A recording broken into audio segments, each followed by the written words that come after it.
Hello, thank you for joining me. This is just a quick video for all my friends from all the various seasons of my life who do not believe in Jesus.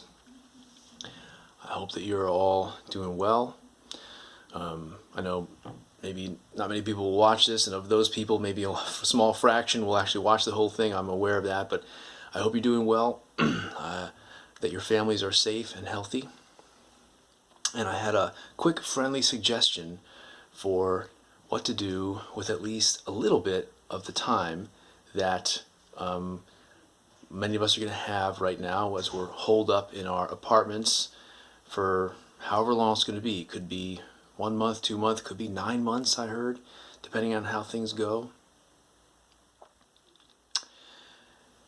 Right now I'm painting an apartment in this small apartment building and I can hear what's going on in the units around me. The other day I was in the foyer and I could hear behind the door of one of the apartments, sounds like that guy's watching The Terminator. And I could actually recognize the scene from the movie The Terminator that he was watching. So I watched that movie a million times in my 20s and knew right where it was at in the story there. And then I was upstairs the other day and I could hear behind another person's door, sounds like that's the Lord of the Rings. They're watching it there. And it's like there's this, right now there's a guy next to me, it sounds like he was watching a Western or maybe a war movie.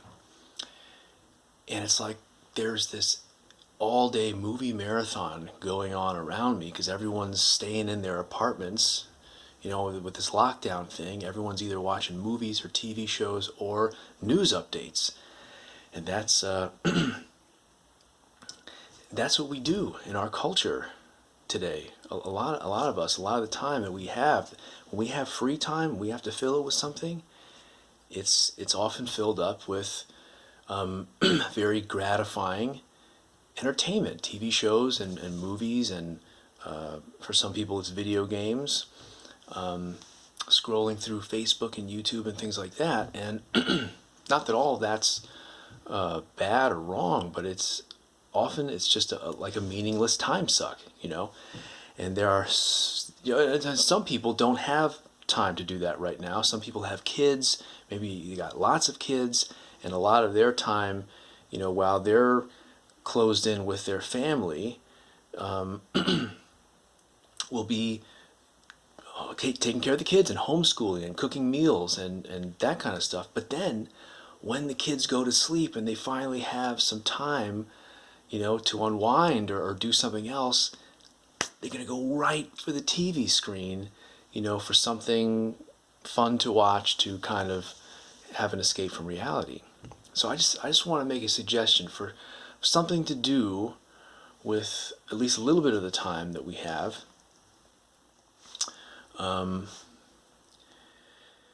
It's that you read one of the biographies of Jesus. And by biography of Jesus, I mean the Gospels, what many people call the Gospels.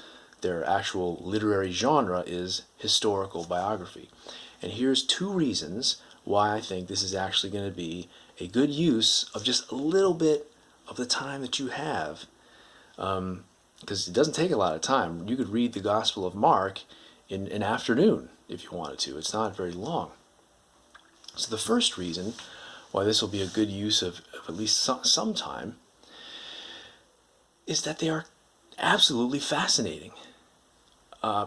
Like reading the Gospels probably doesn't sound real exciting to a lot of people because they associate that with religion, organized religion, Catholicism, evangelicalism, Republicans, you know, they associate it with that.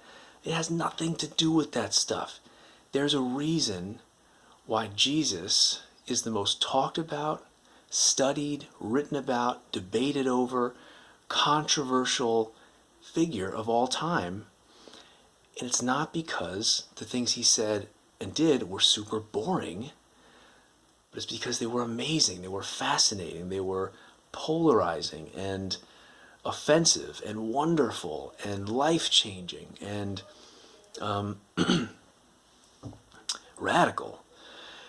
And you might be surprised if you read through one of the Gospels, like, wow, this is, are my Christian friends reading this stuff? Like, has my Christian grandmother read this? It doesn't seem like, does she know Jesus said that? And like, how did it get from this, what he's saying and doing, to what's going on in the churches, evangelical, Catholic thing? Like, how'd that happen? It's really amazing. Anyway, so yeah, if you've never read it for yourself, I know some people have read it for English class or some literature class in college. I don't mean like that. I mean reading it for yourself because you're interested. What was the big deal about this guy? And then you read it cover to cover and you really soak in what he said and think about it, chew on it, and see what you think. So I hope it bothers you a little bit if you've never read the words of the central figure of all of history. And it's very accessible. The second reason why it'll be a good use of your time is that there are good reasons to think this was actually true, that this guy was actually telling the truth. And I don't mean hard scientific proof that you can put in a test tube and film live on the news, but I mean compelling reasons to take this very seriously, because this really could be true. Whereas with something like Scientology, it's like, okay, there are not compelling reasons to really investigate that and do some real serious research and, could this be true? No. When it comes to L. Ron Hubbard, the founder of Scientology, and you start looking into that stuff pretty quick, it becomes obvious, okay, I don't have to take this real seriously, right? But when it comes to Jesus of Nazareth and the possibility that he was really the Son of God and that he was telling the truth, that's different.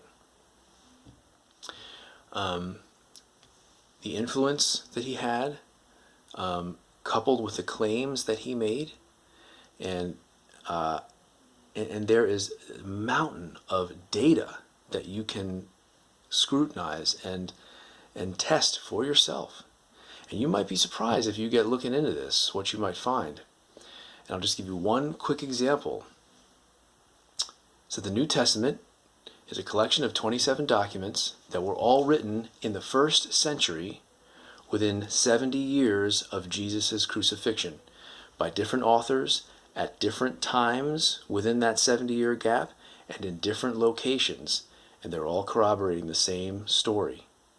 And these people are not crazy. When you read their writings, it's very clear they have high levels of integrity and intelligence. They are humble people. They are generous people. They are full of compassion for others.